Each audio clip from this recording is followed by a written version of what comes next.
Schéma de la pyramide sociale. Au sommet, les grands seigneurs. D'un côté, les grands seigneurs laïcs, comtes, ducs et barons. De l'autre, les grands seigneurs ecclésiastiques, comme l'archevêque. À l'échelon intermédiaire, les petits seigneurs laïcs, les petits seigneurs ecclésiastiques. Au niveau des villes, les bourgeois, comprenant les artisans et les commerçants, les prêtres. À la base de la société, les paysans, divisés entre les serfs, qui ne sont pas libres, et les villeins, qui sont libres. Les suzerains sont ceux qui donnent un fief et assurent la protection. Les vassaux sont ceux qui doivent fidélité et conseil. Les seigneurs gèrent la seigneurie et mettent des terres à disposition. Les liens vassaliques et les campagnes. Exemple, le comte Guillaume de Flandre, futur vassal, objet du serment, relique des saints. L'investisseur procède à l'investiture des fiefs. La cérémonie. Le suzerain demande au vassal s'il accepte la vassalité. En retour, le vassal promet fidélité au suzerain. Enfin, le suzerain donne le fief à son vassal. Sanction. Le vassal peut perdre son fief ou en être privé s'il rompt son serment. Obligation réciproque. Le suzerain doit la protection et le fief. Les vassaux doivent l'aide militaire, le conseil et l'aide financière. Les conquêtes de nouvelles terres. Question. Comment la conquête des nouvelles terres transforme-t-elle les campagnes? La conquête de nouvelles terres entre l'an 1000 et l'Europe entraîne le grand défrichement.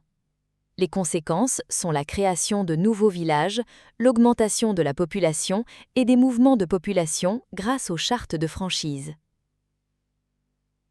Le contexte historique. La Guyenne est un fief britannique depuis le mariage d'Aliénor d'Aquitaine avec le roi d'Angleterre Henri Plantagenet. C'est une possession britannique mais nominalement vassale du roi de France. Cette situation crée des enjeux politiques entre l'Angleterre et la France. La fondation et l'administration. Création d'une bastide médiévale au XIIIe siècle par Roger de Leybourne. Charte de franchise du 29 septembre 1270, accordée par Édouard, duc d'Aquitaine, permettant aux bourgeois l'instauration d'une commune. Présence d'un port fluvial important, reliant Bordeaux à l'intérieur du royaume. La vie urbaine et les métiers. Les métiers de la ville incluent tonnelier, charpentier, courtier de vin et de sel sur le port, boulanger, boucher et tisserand. Les corporations fixent les règles pour chaque métier. Organisation du travail. Le maître est le propriétaire de son atelier, au-dessus duquel se trouve son logement.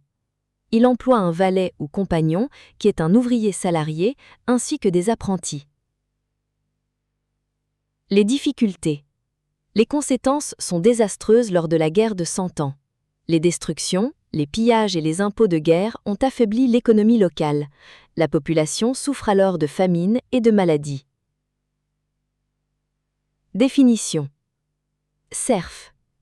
Paysans non libres qui cultivent et dépendent d'un seigneur. Ils ne peuvent choisir leur métier ni se déplacer librement. Vilains. Paysans libres soumis à certaines obligations envers le seigneur. Ils peuvent se déplacer plus librement. Tenure. Terre louée par un seigneur à un vassal ou personne non noble. Réserve.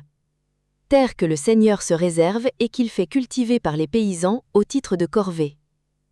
Fief. Domaine concédé par le seigneur à son vassal en échange de sa fidélité. Seigneurie. Vaste domaine agricole sur lequel le seigneur exerce son autorité. Deuxième image. L'essor des villes. Évêque.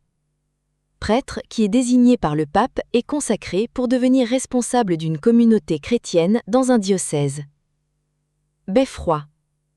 Tour abritant des cloches symbolisant la présence d'une commune, pouvant servir également de tour de guet et de prison.